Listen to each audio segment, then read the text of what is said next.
The cost for schools to deliver education is increasing, with government funding struggling to keep abreast. Should schools be looking to philanthropy as a legitimate new revenue stream? Ticker Ed starts right now. Ticker Ed, in association with Enquiry Tracker, the solution for schools to easily manage their future families. Hello and welcome back to Ticker Ed, where we will be unpacking and examining the way in which we teach, listen and learn from primary education through to university and beyond. And remembering, whilst Enquiry Tracker is the presenting sponsor of the program, the opinions and statements expressed in the following segment are of course our own. And today's topic is one that doesn't always get a lot of attention, but really should. It's the idea of philanthropy in schools. And joining me now is my regular co-host and co-founder of Enquiry Tracker, Greg Campitelli. Welcome to the program. Always great to be here, Mike. Right back at you. Now, tell me what you mean by this philanthropy. I'm going to say it wrong at some point. It's a big word. Talk me through it. But it's the act of giving, whether Okay. we're acting philanthropically when we give to others, and in reverse, or when others act philanthropically by giving to us. Okay. So it's usually in the form of money. Typically, I'm making a gift of money, but it can be in the form of in kind, such as a donation of equipment, or in the school's context of books or uniforms, etc. People often mistake philanthropy as something for the rich. You know, we know that Bill Gates and Warren Buffett, the super billionaires of the world, have actually pledged the vast majority of their fortunes for philanthropy, to give to science, health, education, the arts, etc., and not for profits. But ultimately, philanthropy is that giving a gift of significance to you. So whether that could be $10, $100, $1,000 or $100,000, it has to be meaningful for you. It's really interesting when people give their largest gift they've ever given, and you ask them, how did you feel about it? They will often say, I felt fantastic. I felt I made a difference. It's interesting I always thought it was a bit of more of a corporate kind of business sort of thing, and you're kind of bringing this sort of emotional aspect to it, which is really cool. But let's talk a bit about those 2 points you just made in relation to schools and education. Okay, so really there are two aspects of philanthropy for schools. Schools may need to supplement their income by asking for philanthropic donations, but also schools can act philanthropically by helping other people or others. So let's concentrate on the former first. So schools may be charging fees or getting government support. That often isn't enough. They might need additional funds for buildings, facilities, equipment, and philanthropy can fill that shortfall. And they can ask, who are they going to ask it from? They can ask it from alumni or their past students. They can ask it from current and past families. They can ask it from current staff and past staff, and also their suppliers. But literally, this industry is worth billions of dollars. Yeah. If you think of the US, which is often referred to as the home of modern philanthropy, education philanthropy is a massive industry. All the universities, all the ones you can think of, Harvard, Yale, Stanford, have massive endowment funds worth billions of dollars.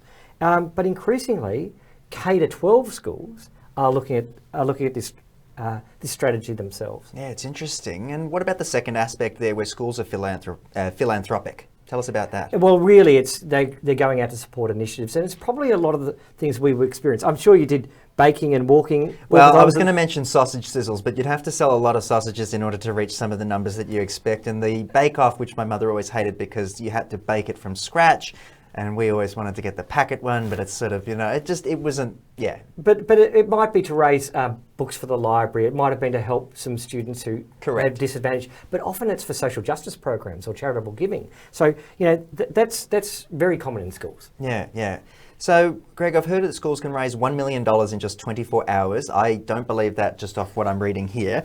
It's not really possible, surely. 24 hours is a very short span of time. Who are the people that they're getting this money from? Well, incredibly, actually, it is true. It can be done. So let me just unpack a quick case. Please do. If I asked 5 wealthy alumni to pledge $100,000 each, that's $500,000, and it could be tax deductible. And all gifts are tax deductible to schools like that. And it could be for recognition. We might name something after you in thanks. And under a caveat, the caveat being that I can raise another $500,000 from the community in 24 hours.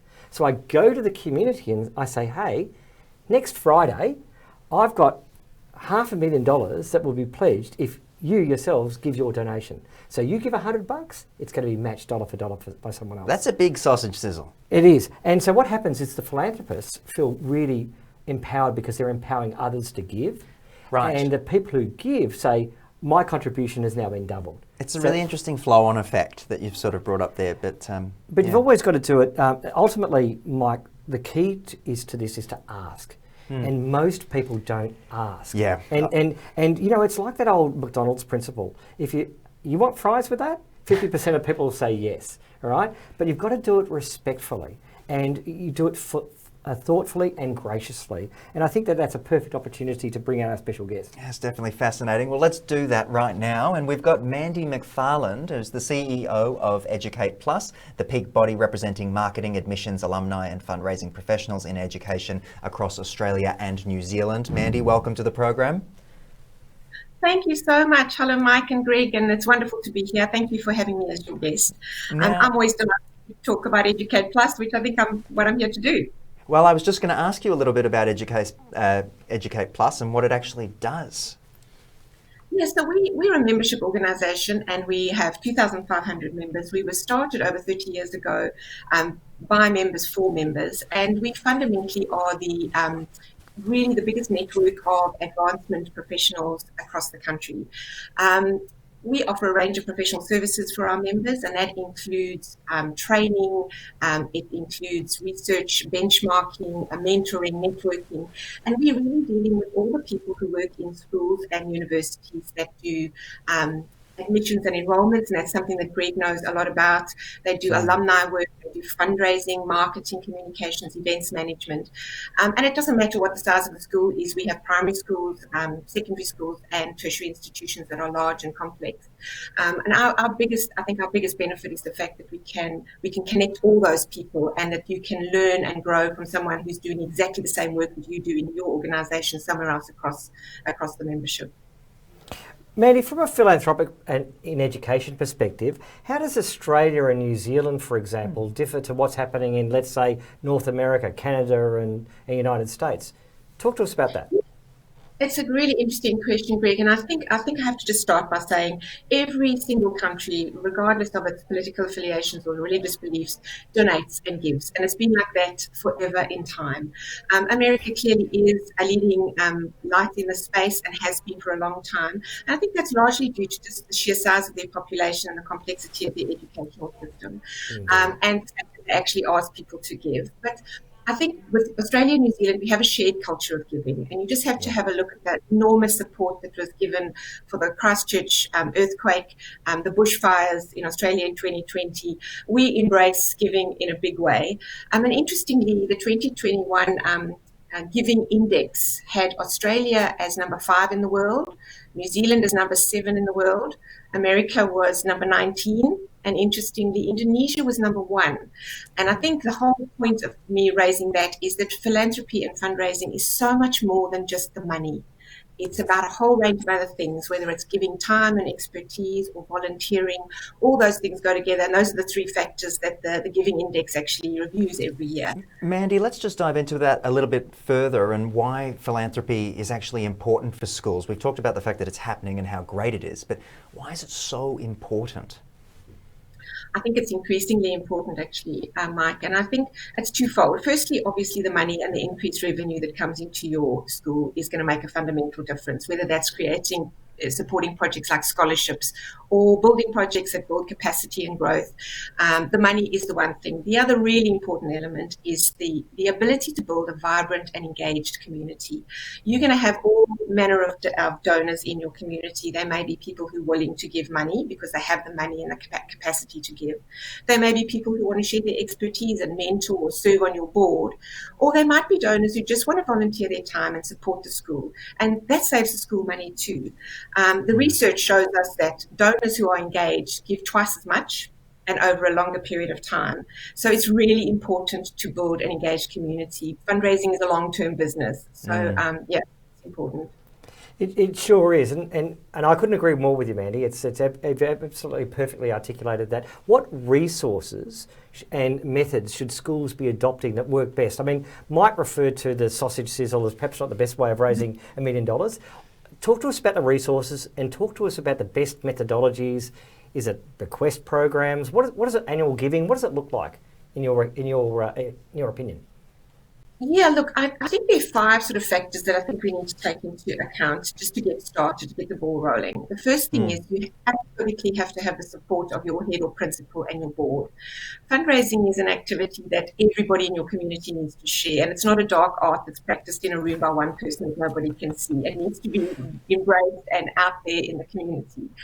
That's the first thing. The second thing is the human resources required, and that can be very lean. It could be one person to get the ball rolling, or it could be a team.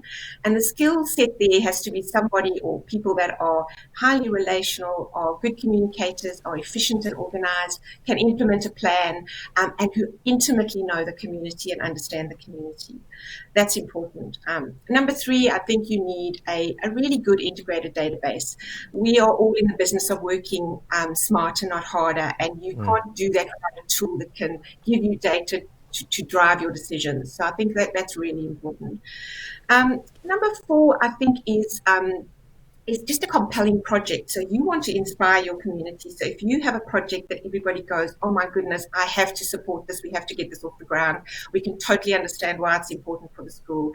You're halfway there. You obviously need a plan, and you need to be able to implement the plan and reach the target. And that's Mandy, I'm just aware of the time, unfortunately, to cut you off. You've got some great points in there and you've elaborated on it so clearly. Thank you so much for your time. I'm sorry I had to cut you off there. No problem. Thanks for having me.